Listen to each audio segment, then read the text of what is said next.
documents, need help with housing, or can't find a medical provider. Located inside Presbyterian Medical Services at 1001 West Broadway, the Navigation Center can help you navigate life's challenges. The San Juan County Navigation Center, connecting to resources, empowering lives.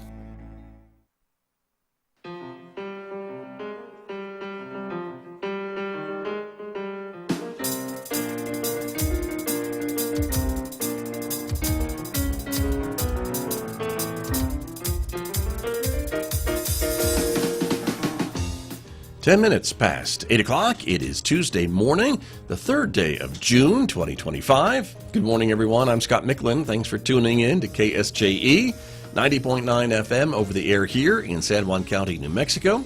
In Durango, Colorado, we broadcast at 103.3 FM. And if you're listening anywhere else on Earth, you're gone to our website to do that, streaming all the time from KSJE.com.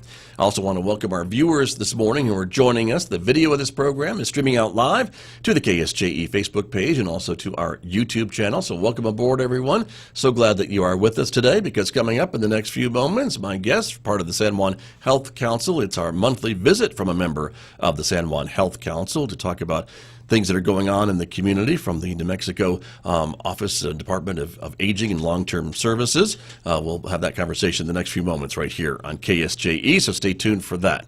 Then, of course, we'll remind you later on this hour, we'll be checking in with Amber Francisco from the Farmington Regional Animal Shelter. Amber will be talking about some of the pets available for adoption this week, including Oreo. That's the name of the black and white cat you see on the screen right there. So stay tuned for details about that coming up today, 8:50 a.m. on KSJE. Then we'll turn things over to Mick Hess. He is the host, of course, of Roving with the Arts, our weekday classical music program. You'll hear it on the radio and online today beginning at 9:06 a.m. A reminder, you can connect with KSJE on our other social media platforms, including now Blue Sky, in addition to Instagram and X and YouTube and Facebook. Check it out and maybe connect with us and find out more about what's going on here at the radio station. Also, you can connect with us on our podcast as well if you're a podcast listener. We've got podcasts on all the popular podcast platforms, so subscribe for free and discover a new local program that you may have missed recently. Outside our studios this morning here at San Juan College, it's a sunny Tuesday morning, 60 degrees at the moment. We're expecting maybe some increasing clouds today, about a 20% chance of rain showers still in the forecast. 73 for a high in Farmington today, but then the increasing chances for rain overnight tonight, 50% with a low near 60 degrees. Another chance for showers tomorrow, 70% chance of rain on Wednesday with a high of 64 and an overnight low of 56 with another 50% chance of rain before things kind of dry out. Partly sunny skies return on Thursday with a high of 71, and it gets warmer on Friday with a high near 78 and in the mid to lower 80s with lots of sunshine this weekend. Back with my guest right after this on KSJE. KSJE is supported by San Juan Regional Medical Center, whose vision is to deliver world-class care, making life better for the communities they are privileged to serve. Offering a comprehensive range of inpatient, outpatient, and emergency care services so residents can live life better here. San Juan Regional Medical Center, community-owned and operated, here for you. Turn right. Isn't it nice to have a little help getting where you're going? Your destination is ahead and 300 feet. When navigating life's challenges, the San Juan County Navigation Center can help you with navigating housing, navigating transportation, navigating medical providers, and more. Learn more online at sjcnavigate.net or call 505-636-7110. The Navigation Center, connecting to resources, empowering lives. You have arrived at your destination. I'm back in Studio A this morning with my guest, as I mentioned, talking about her connection to the San Juan Health Council. Welcome back to KSJE. Brandi Brickey is here. She is the Investigative Caseworker Supervisor for the New Mexico Aging and Long-Term Services Department. That's what I was trying to say before. Good morning. Welcome back. Good morning. Thank you very much. You're welcome. Good to have you here. And, of course, June, you reminded me when you got here, too, is Elder Abuse and Prevention Month. So it's another reason why you're here. Exactly. Yes. And that is really the work that you and your staff does. It's you and two investigators, right, that Correct. work here and cover all of San Juan County and parts of northern Sandoval County. Yes, that's correct. Got Yeah. you. So that's a Well, that is a full-time job. It's a big job, too. It's a big job. And it keeps you all busy. And so your job is to investigate claims or allegations of abuse or issues with our elderly neighbors and residents, right? Correct. So we investigate abuse, neglect, exploitation, and self-neglect for any vulnerable adult. Any vulnerable adult. I got you. Exactly. Yeah. Anybody 18 and older who has a disability or incapacitations that makes it difficult for them to protect themselves, will get involved and will investigate. Got you. And so, and as you and I have talked before, and before we came on the air this morning too, how do you find out about these things? Is it usually just maybe a family member or others in the community that are concerned about these individuals' well-being, or how do these cases find you? Yeah, so everybody in New Mexico is a mandated reporter. So we have a web intake. We have a 1-800 number, which I'll say that. It's 1-866-654-3219. Okay. And it's 24/7. So anybody who has a concern or sees something is a mandated reporter, like I said, in New Mexico, and can call or do a web intake. It gets screened by a supervisor, and if it's appropriate and it meets our criteria, then it'll get assigned to an investigator. Got you. And so that means that, well, as you said, anybody, so any of us, if we're seeing something that seems not right, Yes. it's our responsibility as a citizen of New Mexico to report that so that it can be investigated. We're not being nosy, we're not getting people's business, but that's what the law says, I guess, right? Exactly, yes. Yeah, and we would rather get those reports than not having neighbors checking on neighbors or family checking in. So Right. the more you see, the more you can call in. Sure. And so when that happens, then kind of take us through the steps, because then you do an evaluation, I guess, to determine is it a legitimate issue that needs to be further investigated or maybe dismissed or what have you. Is that kind of what happens? Yeah, so once a supervisor looks at the intake, we make sure that they are a vulnerable adult. There has to be an actual allegation, self-neglect, exploitation, abuse, neglect, anything like that. And then once we assign it to an investigator, they have a certain amount of time to get out there and interview our alleged victim. That interview process includes a mini assessment to determine their cognitive ability and their capacity to consent. At that point, if they have capacity and they say, no, thank you, I don't want to proceed, I don't want to participate, that's fine. We do have them sign a refusal form and talk to them about the resources, the consequences, and we always give them our business card and let them know that we're still here if they change their minds. Right. If they want to proceed with the investigation, then my workers will move forward with interviewing other people, talking about what resources there are in the community, and first and foremost, making sure that our client is safe. Right. I guess that's an important thing as well. And so, and to get them those resources if they need them. Yes. Absolutely. And so that's a situation. And so I guess making that determination maybe can be a bit, I don't know, controversial sometimes maybe, or maybe not, depending on maybe family members or whatever, if they have concerns about their loved one or what have you, but you have a certain standard and set of, I guess, standards that they need to meet in order to be determined that they are okay to manage their own affairs? Absolutely. Yeah. Some of the basic questions that we ask when we go in is what year is it? What month is it? Can you count backwards from 20 to 1? Can you do your months in reverse? And then we'll ask them questions. I'm worried about that right now, so you're concerning me right now, but okay. That one's hard for me sometimes. Right. But we also ask them questions like, okay, if you're so sick and you can't reach your caregiver or you can't reach your daughter or whoever your support is, what would you do? Just to kind of gauge where they're at and make sure that they understand that not only they're answering the question, but they can physically perform calling somebody, getting out of the house, contacting a doctor. Sure. Makes sense. And that's important, I think, for all of us to understand that, when our loved ones get older, that some of these things that we may not see readily available because it just happens maybe slowly over time, but for someone coming in from the outside, they may be able to make that assessment and have that different perspective to say, your loved one is diminished or is having some difficulties. Maybe they're not totally unable to care for themselves, but there are some concerns that the family should be aware of. Is that something that happens too sometimes? And can you tell that to the family and give them a heads up? So it depends. If there's enough information there for us to say that our client has capacity, If they give us permission to reach out to the family, absolutely we will. I see. If they don't have capacity and we have contact information for the family, we will reach out. We don't share information about the case. We're gathering information. We're doing our investigation portion, but we're wanting to get the family involved to help. And if there's concerns about they're unable to make those decisions, we do have that conversation with the family. We encourage them to get further assessments from a medical provider. Got you. So, and I guess, so again, the power kind of resides with that resident. Yes. If they have that capacity, and then they can decide how much or how little to share with anybody else. Yes. If they don't, it's a little bit of a different story. Absolutely, yeah. So everybody in New Mexico has a right to live their lives the way that they want, as long as they're not breaking the law, they're not hurting anybody. So it's their choice, and we want to help support and advocate for that as long as it's safe to do so. Right. And so again, if you find that there is some issues going on, you then start an investigation. If it goes into, I guess, maybe some illegal activity, you may involve law enforcement too, depending on what's going on. Yes, at any time during our investigation from start to finish, if we have an allegation of a crime, we report that to the appropriate law enforcement agency, depending on where the person is living. And give me an example of the types of crimes maybe that you might uncover during an investigation. Identity theft, physical abuse, neglect, anything like that is considered a crime. Got you. And as you and I were talking before we came on the air this morning, there's a lot of these kind of I would say scams, online scams, things like that now is becoming more and more of an issue with our older population. Absolutely. It's getting more difficult to identify the scams because they look legitimate.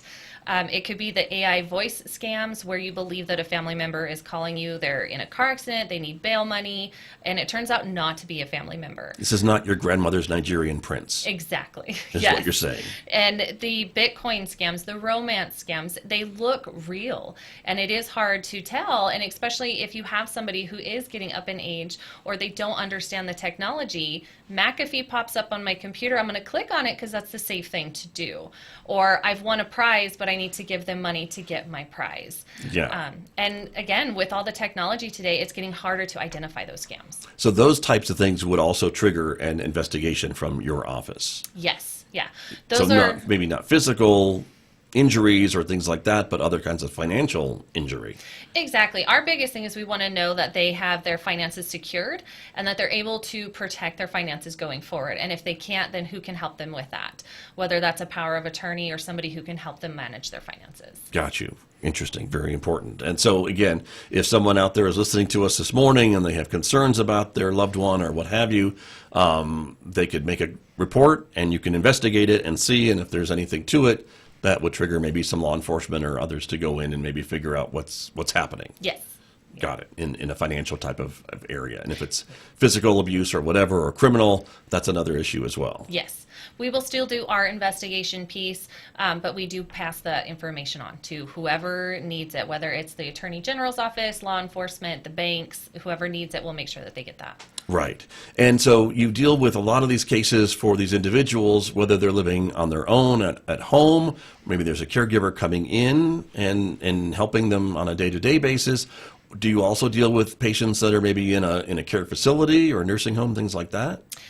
Yes and no. So Yes we and no. won't investigate a facility. Right. That is Department of Health, or excuse me, a healthcare authority now. Thank you. But if we find somebody that is being neglected by a family member, they're taken out on leave, or the family's wanting them to go home, as long as it's not a staff member of the facility, that is something that APS would get involved in and investigate. I see. Got you. But it's a little different. There's Yes. another agency that would deal with the facility.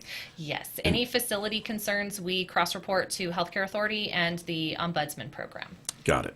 Very good. But you're still kind of involved until you hand that off to the next Yes. person or investigatory agency. So Exactly. there's that going on. Understood. Very good. My guest this morning, Brandi Brickey, is here with me this morning. She is here as part of the San Juan Health Council, and she is also the supervisor of the investigative caseworkers for the New Mexico Aging and Long-Term Services. And so, as I think we talked last time too, your staff has a lot of cases to manage. I think it's a lot of cases for a small staff, but they keep pretty busy, and these cases can be, I guess, maybe dismissed in a day or two, or they can go on for a few days.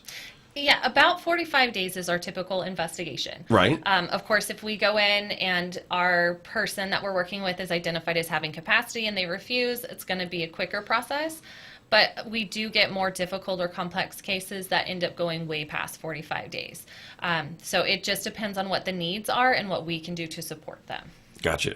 Very, very good. That's important for folks to realize as well. And so when you're dealing with the families of these loved ones, how does, if you have permission, I guess, to bring them into the conversation or into the investigation, are they sometimes pretty thankful that you're investigating what's going on, or are they a little bit maybe annoyed that you're investigating what's going on? I guess it could be either or.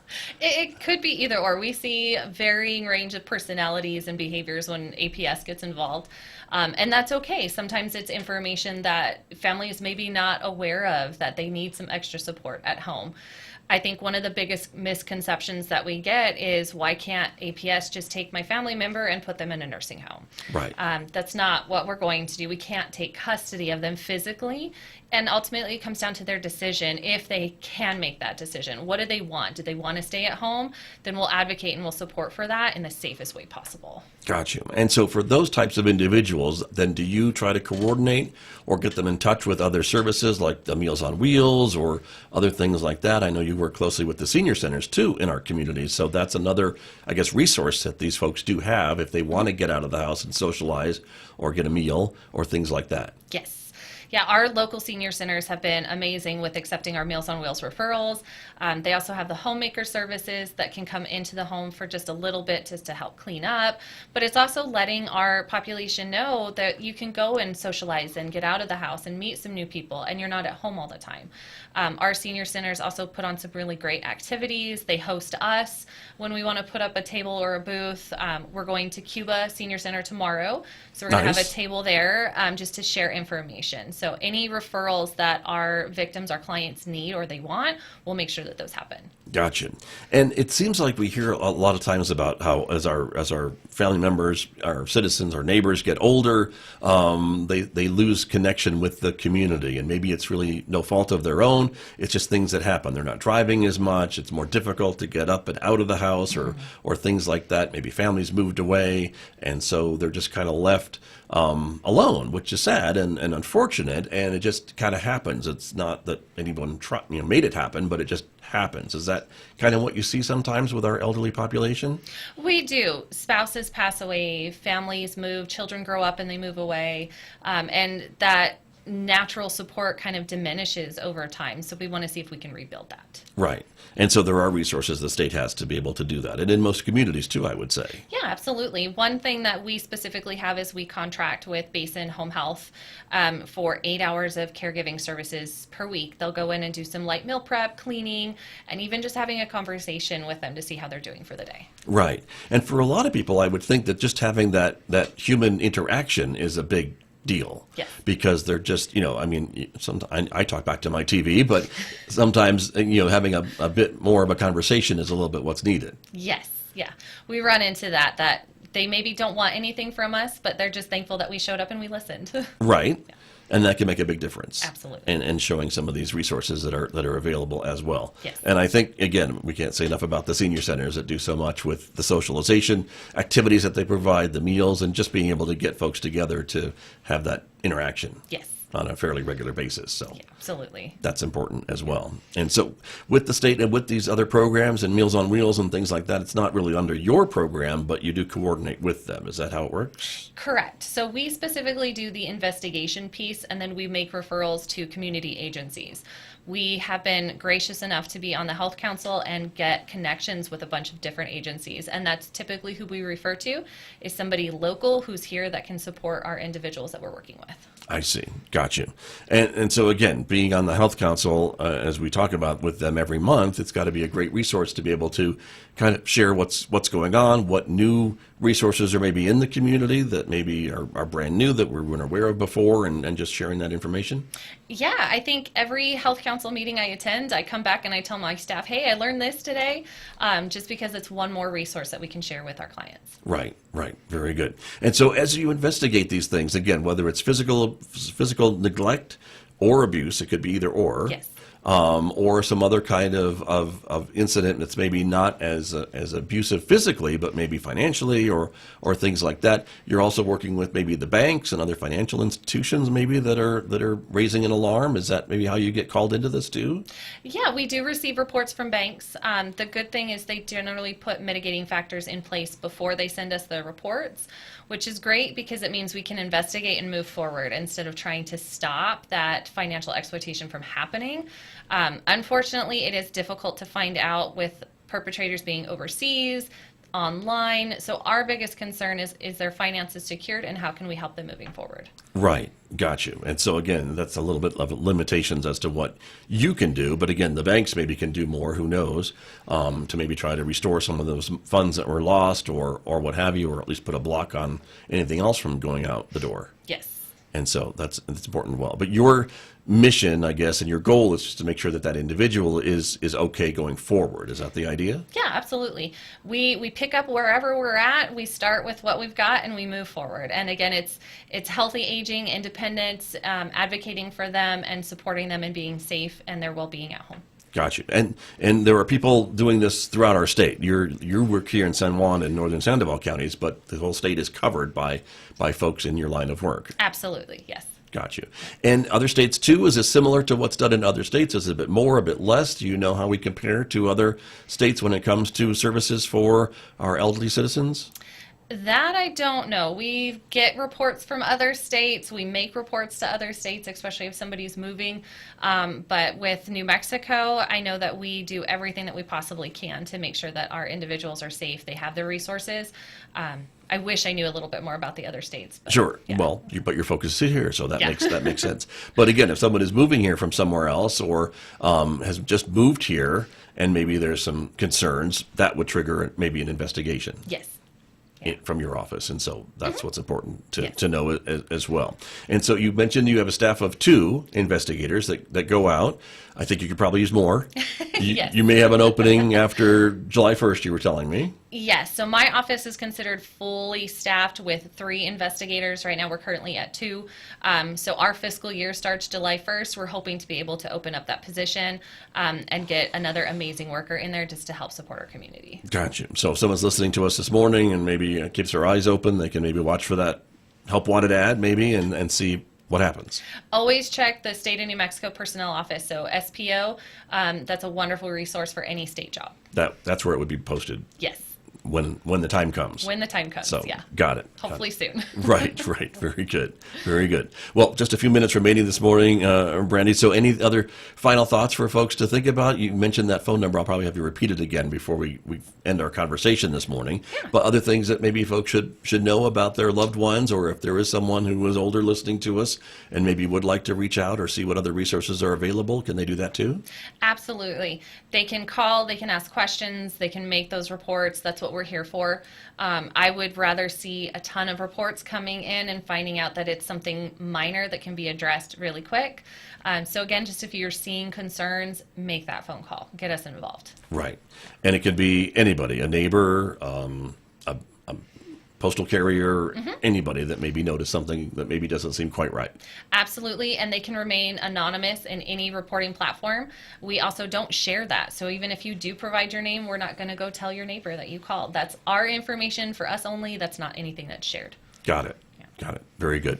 And again, you've got, if someone makes that report and you go up to someone's house and they don't want to talk to you, are they required to talk to you a little bit so you can make your determination? I imagine there's got to be some kind of a way to get them to at least to kind of answer your questions so you can determine if they're okay or not.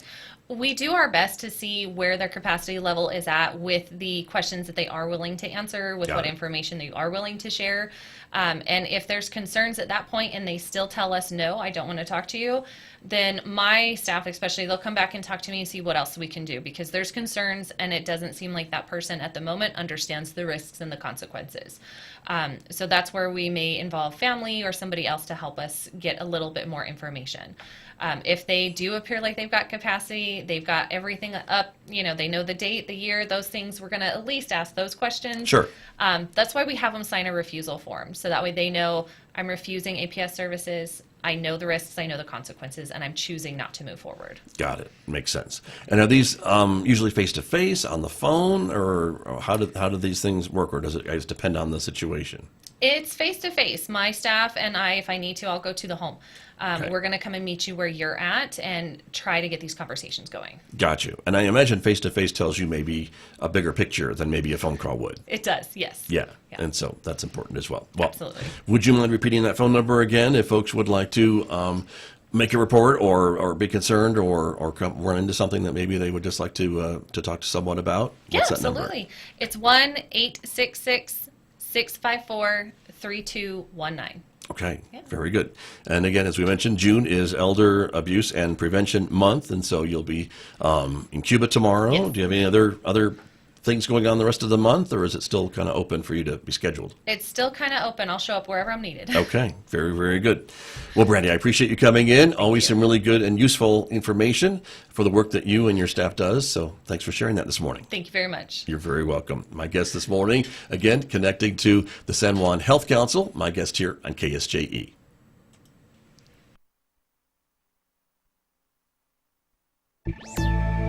The new tech race to